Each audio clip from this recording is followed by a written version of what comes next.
সংবাদে আপনাদের সাথে আছি আমি ইয়াসমিন সুমনা। শুরুতে এই সংবাদ শিরোনাম।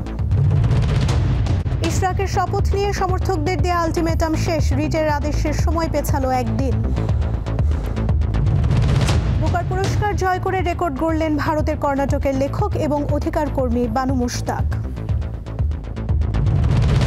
তৃতীয় টি-20তে আজ আমিরাতের মুখোমুখি হচ্ছে বাংলাদেশ। শারজায় ম্যাচ শুরু রাত 9টায়।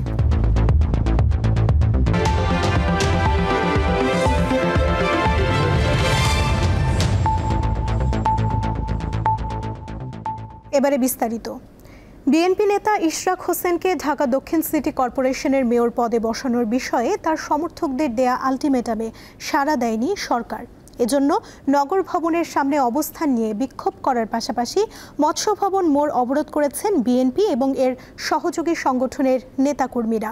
বুধবার বেলা 11:30টার দিকে হাজারো নেতাকর্মী কাকরাইল মোড়ে যমুনার প্রবেশ পথের কাছাকাছি অবস্থান নেন। তারা সেখানে অবস্থান নিয়ে বিক্ষোভ করছেন। এর অন্তত 20 মিনিট আগে যমুনার দিকে যাওয়ার পথ আটকে দেয় পুলিশ। অন্যদিকে বাংলাদেশ পেশাজীবী জোটের ব্যানারে জাতীয় প্রেস ক্লাবের সামনে সমাবেশ করছেন বিএনপির নেতাকর্মীদের একাংশ। বুধবার সকাল 10টা পর্যন্ত অন্তর্বর্তী সরকারকে সময়সীমা বেঁধে দিয়েছিলেন ইশরাক হোসেনের সমর্থকরা।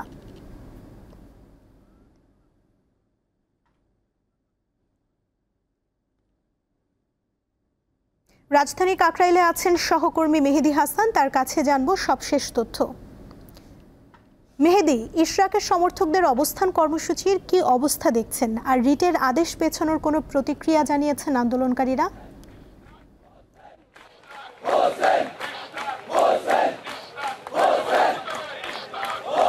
সুমনা, আজকে সকাল 10টা পর্যন্ত আলটিমেটাম দেওয়া ছিল যে ইশরাক হোসেনকে যদি মেয়র পদে শপথ গ্রহণ না করানো হয় তবে যমুনা অভিমুখে তারা আজকের কর্মসূচি ঘোষণা করেছিল গতকালকে সন্ধ্যায়, এবং এরই প্রেক্ষিতে আজ সকাল 10টার মধ্যে সরকারের পক্ষ থেকে কোনো অবস্থান না নেয় কিন্তু বেলা 11টার দিক থেকে আসলে মৎস্য ভবন মোড় এবং যমুনার অভিমুখে এই কাকরাইল মোড়, এখানে বিএনপি সমর্থিত এবং ঢাকা দক্ষিণ সিটি কর্পোরেশনের যে নগরবাসী রয়েছে, ঢাকা দক্ষিণের নগরবাসী এখানে বিক্ষোভ কর্মসূচি পালন করছে। এবং দেখতেই পাচ্ছেন এখানে কিন্তু বিভিন্ন স্লোগানে মুখরিত হয়ে উঠেছে এই কাকরাইল মোড়, এবং তাদের একটি বার্তা যে ইশরাক হোসেনকে মেয়র পদে বহাল করতে হবে, শপথ গ্রহণ করাতে হবে। এর আগ পর্যন্ত তারা এই পথ ছাড়বে না, এই অবরোধ থাকবে, এমনকি প্রয়োজন হলে ঢাকা শহর অচল করারও কর্মসূচির ঘোষণা দেয়া হতে পারে।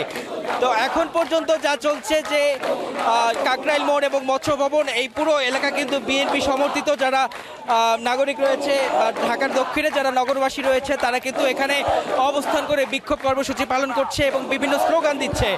এবং স্থানীয় সরকার উপদেষ্টা যিনি রয়েছেন আসিফ মাহমুদ, তাকে ব্যঙ্গ করে আসলে তারা স্লোগান দিচ্ছেন এবং তারা এখানে সবশেষ পর্যন্ত অবস্থান করবেন যতক্ষণ পর্যন্ত না ইশরাক হোসেনকে মেয়র হিসেবে দায়িত্ব বুঝিয়ে দেওয়া হয়, ততক্ষণ পর্যন্ত এখানে ঢাকা দক্ষিণে যে নগরবাসী রয়েছে তারা এখানে এইভাবেই অবস্থান করবে। আমি সংক্ষিপ্ত আকারে একটু তাদের স্লোগানগুলো শোনাতে চাই আপনাদের।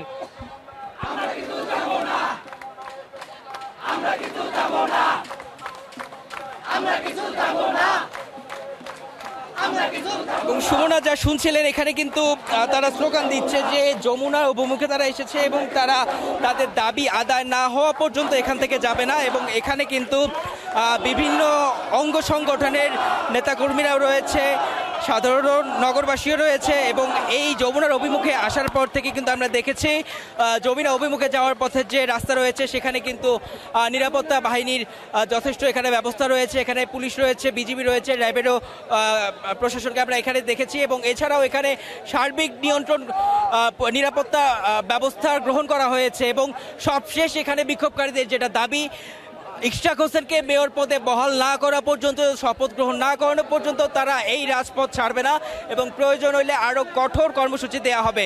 তা সুমনা, এই ছিল আমার কাছে কাকরাইল মোড় থেকে সবশেষ তথ্য। কাকরাইল মোড় থেকে যুক্ত ছিলেন সহকর্মী মেহেদি হাসান।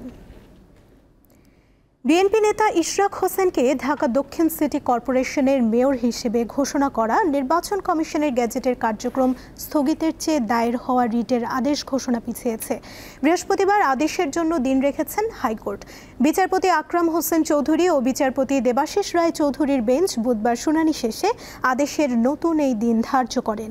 রিটের উপর শুনানি নিয়ে মঙ্গলবার আদালত আদেশের দিন ধার্য করেছিল বুধবার।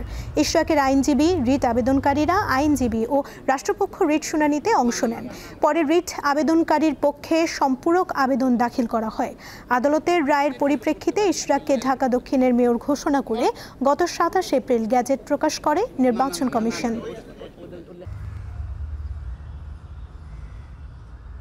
তারা আসছে মূলত এখানে জনগণের বিরুদ্ধে আসছে হাইকোর্টে, সুতরাং আনকনস্টিটিউশনাল, ইলিগাল, তাদের বক্তব্যটা ইলিগাল, নট এন্টারটেনেবল, তাদেরই আমরা খারিজ হবে।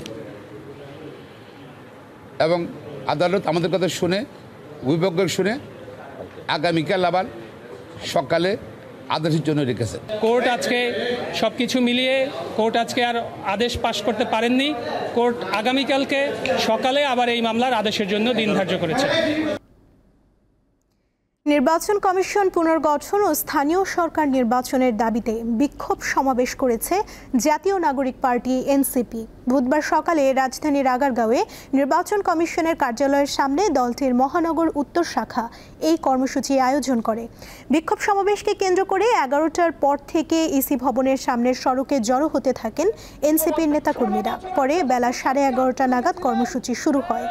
এনসিপি নেতারা সাংবাদিকদের জানিয়েছেন, দুটি দাবি নিয়ে বিক্ষোভ করছে এনসিপি। স্থানীয় সরকার নির্বাচন না হওয়ায় সারা দেশে নাগরিক সেবা মারাত্মকভাবে ব্যাহত হচ্ছে। ফলে সরকারি প্রশাসনিক কার্যালয়গুলো একটি দলের দখলে চলে যাচ্ছে। জনগণের সামনে স্পষ্ট কথা বলেন, কোনো প্রকার অস্পষ্টতা না রেখে। দেখেন জনগণ কাকে গ্রহণ করে, দেখেন জনগণ কিভাবে গ্রহণ করে।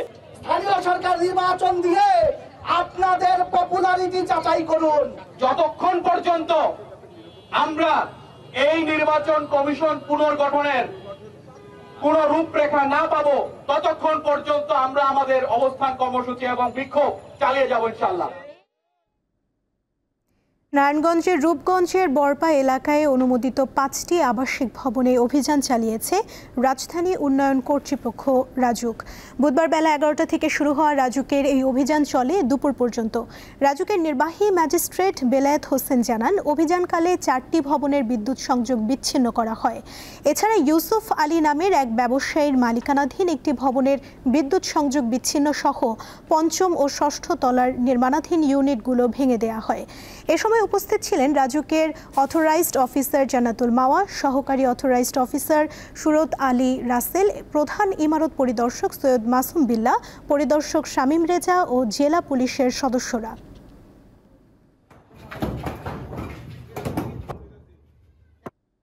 গাজীপুরের শ্রীপুরের আবদার গ্রামের একটি বাড়ি থেকে এক নারী পোশাক শ্রমিকের মরদেহ উদ্ধার করেছে পুলিশ। শ্রীপুর থানার উপপরিদর্শক আব্দুল কুদ্দুস জানান, বুধবার সকালে নিহত আকলিমার ঘর থেকে তার শিশু বাচ্চার কান্নার আওয়াজ পাওয়া যায়। পুরো বাড়ির অন্য ভাড়াটিয়ারা বিষয়টি বাড়ির মালিক জয়নাল আবেদিনকে জানান। জয়নাল দরজা খুলে ঘরে গিয়ে মেঝেতে আকলিমার মরদেহ দেখতে পেয়ে পুলিশে খবর দেয়। পুলিশ আকলিমার মরদেহ উদ্ধার করে ময়নাতদন্তের জন্য হাসপাতালে পাঠায়। এ ঘটনার পর থেকে পলাতক আছে নিহতের স্বামী। ধারণা করা হচ্ছে পারিবারিক কলহের জেরে স্ত্রীকে হত্যার পর স্বামী পালিয়েছে। ভারী বৃষ্টিপাতে নোয়াখালীর মাইজদিতে জলাবদ্ধতা দেখা দিয়েছে। শহরের হাউজিং এস্টেট, মাস্টারপাড়া ও খন্দকারপাড়া সহ বিভিন্ন আবাসিক এলাকা পানিতে তলিয়ে গেছে। জেলখানা সড়ক, জজ কোর্ট, কোর্ট বিল্ডিং, সংযোগ সড়ক, মাইজদি পাবলিক কলেজ সড়ক সহ শহরের বিভিন্ন গুরুত্বপূর্ণ সড়ক পানির নিচে তলিয়ে যাওয়ায় স্কুল কলেজগামী শিক্ষার্থী, যানবাহন চালক ও পথচারীরা দুর্ভোগে পড়েছেন। এছাড়া মাইজদি পৌর বাজার, মাইজদি বাজার, দত্তের হাট, সোনাপুর সহ নোয়াখালীর পৌরসভার বিভিন্ন বাজারে জলাবদ্ধতার কারণে ভোগান্তিতে পড়েছেন ক্রেতা বিক্রেতারা। বুধবার সকাল 9টা পর্যন্ত আগের 24 ঘন্টার মাইজদিতে 192 মিলিমিটার বৃষ্টিপাত রেকর্ড করা হয়েছে।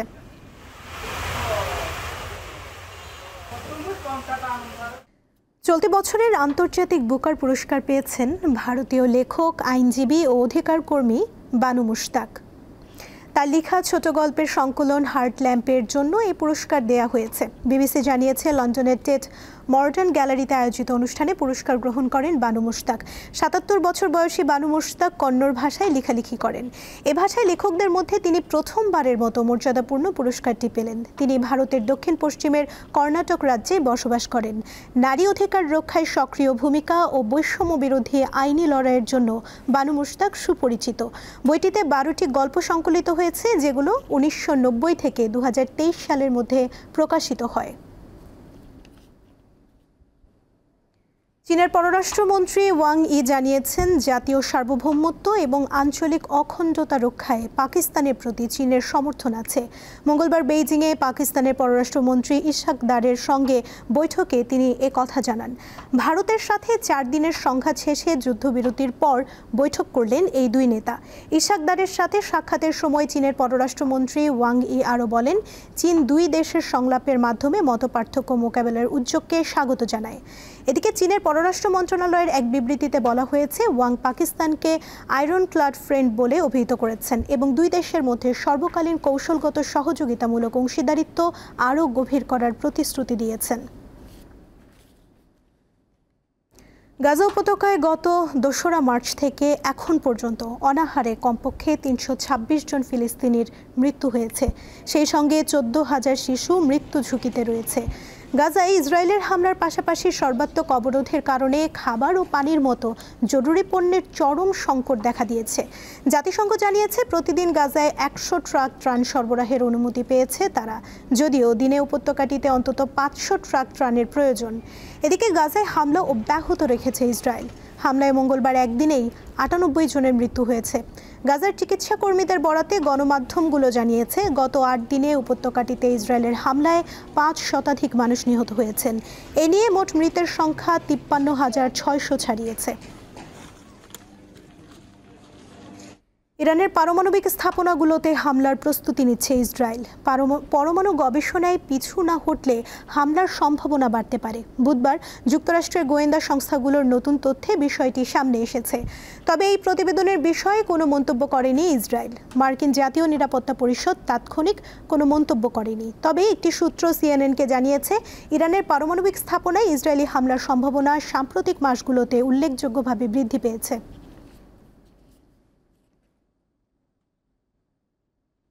এবারে খেলার খবর। 3 ম্যাচ সিরিজের শেষ টি-20তে আজ আরব আমিরাতের বিপক্ষে মাঠে নামবে বাংলাদেশ। ম্যাচ শুরু হবে রাত 9টায়। প্রাথমিকভাবে সিরিজটি 2 ম্যাচের ছিল, তবে রোববার বিসিবির পক্ষ থেকে আরেকটি ম্যাচ বাড়ানোর প্রস্তাব দেওয়া হয়। বাংলাদেশ ক্রিকেট বোর্ডের প্রস্তাবে ইতিবাচক সাড়া দিয়ে চলতি টি-20 সিরিজ বাড়ে ম্যাচের সংখ্যা। আগের 2 ম্যাচের প্রথমটিতে দারুণ এক জয়ের পর দ্বিতীয় ম্যাচে 205 রানের বড় লক্ষ্য দাঁড় করিয়েও হেরে যায় বাংলাদেশ। এতে সিরিজ গড়িয়েছে 1-1 সমতায়। তৃতীয় ম্যাচটি তাই সিরিজ নির্ধারণী। দীপ্ত সংবাদ শেষ করার আগে শিরোনামগুলো জানিয়ে দিচ্ছি আরও একবার। ইশরাকের শপথ নিয়ে সমর্থকদের দেয়া আলটিমেটাম শেষ, রিটের আদেশের সময় পেছালো একদিন। পুরস্কার জয় করে রেকর্ড গড়লেন ভারতের কর্ণাটকের লেখক এবং অধিকার কর্মী বানু মুশতাক। তৃতীয় টি-20তে আজ আমিরাতের মুখোমুখি হচ্ছে বাংলাদেশ। শারজায় ম্যাচ শুরু রাত 9টায়।